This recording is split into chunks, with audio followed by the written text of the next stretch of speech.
আসসালামু আলাইকুম। আমরা জানতে পেরেছি এখানে ব্যাডমিন্টন খেলা হবে। এই খেলা সম্পর্কে আপনি কি জানেন? ওয়ালাইকুম আসসালাম। ধন্যবাদ সাংবাদিক মনিরুজ্জামানকে এবং আমি ধন্যবাদ জানাই সকল দর্শককে প্রিন্ট মিডিয়ার মাধ্যমে যারা যে দূর দূরান্ত থেকে দেখবেন তাদেরকে আন্তরিকভাবে ধন্যবাদ জানাই। আসলে ব্যাডমিন্টন খেলাটা হবে বাংলাদেশের থেকে 16 জেলার থেকে প্লেয়ার আসবেন এবং অনেক বড় মাপেরই খেলা হবে এবং এই খেলাটায় আন্তর্জাতিক পর্যায়ে যারা খেলেছে সেই ধরনের প্লেয়ার। গোপালগঞ্জের ছেলেটার নাম আসলে আমি ওইভাবে প্লেয়ারের নাম বলতে পারতেছি না। গোপালগঞ্জ থেকে সে আসবে, সে সম্ভবত বাংলাদেশ ন্যাশনাল টিমে আছে এবং ইনডোরে যারা খেলেন এবং বাংলাদেশের বিভিন্ন জেলা থেকে 16 জেলা থেকে প্লেয়ার আসবে। পিরোজপুর, বরিশাল, সাতক্ষীরা, যশোর, টাঙ্গাইল, এরকম অনেক জেলা থেকে, কুষ্টিয়া, মিনিমাম আমরা যেটা জানতে পারছি মিনিমাম 16 জেলা থেকে প্লেয়াররা আসবে এবং তাদের সমন্বয়ে খেলা হবে।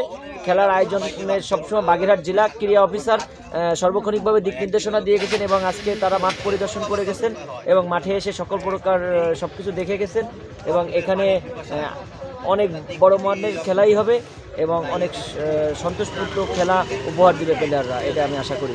এবং আপনারা আসবেন, সকলে যারা ব্যাডমিন্টন প্রেমী দর্শক আছেন তারা তো অবশ্যই আসবেন, সাথে সাথে আপনার পরিবার নিয়ে আসবেন, এসে মেলা আনন্দ উপভোগ করবেন।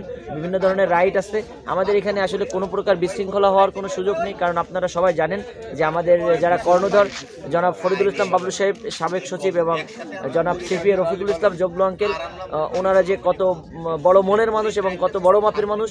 যে কোনো প্রকার বিশৃঙ্খলা মুহূর্তের মধ্যেই তারা প্রতিহত করার মতন ব্যবস্থা রাখেন এবং আজকে আমি নিজেই গিয়েছিলাম এসপি অফিসে, যে আমরা কাগজ দিয়ে এসেছি। ইতিমধ্যেই আমাদের আইন শৃঙ্খলা বাহিনী আমাদের এখানে এসে উপস্থিত হয়েছেন এবং আমাদের এখানে পরিদর্শন করে ঘুরে দেখতেছেন এবং সার্বক্ষণিকভাবে আমাদের এখানে পুলিশ প্রশাসন থাকবেন। যদি কোনো প্রকার বিশৃঙ্খলা কেউ সৃষ্টি করে, কোনো দুষ্কৃতিকারী যদি এখানে কোনো বিশৃঙ্খলা সৃষ্টি করে, তাৎক্ষণিকভাবেই আপনার সেনাবাহিনী, র্যাব যা কিছু দরকার ওনারা বলেছেন মুহূর্তের ভিতরেই তাদেরকে এখানে আনবেন এবং ব্যবস্থা নেবেন। অর্থাৎ এগুলো দরকার হবে না। আমাদের এলাকার মানুষ অনেক শান্তশিষ্ট এবং সুশৃঙ্খল এবং ইনশাল্লাহ একটা ভালো পরিবেশ থাকবে। আপনারা অবশ্যই এখানে আন্তরিকভাবে আসবেন এবং সকলেই একসাথে আসবেন।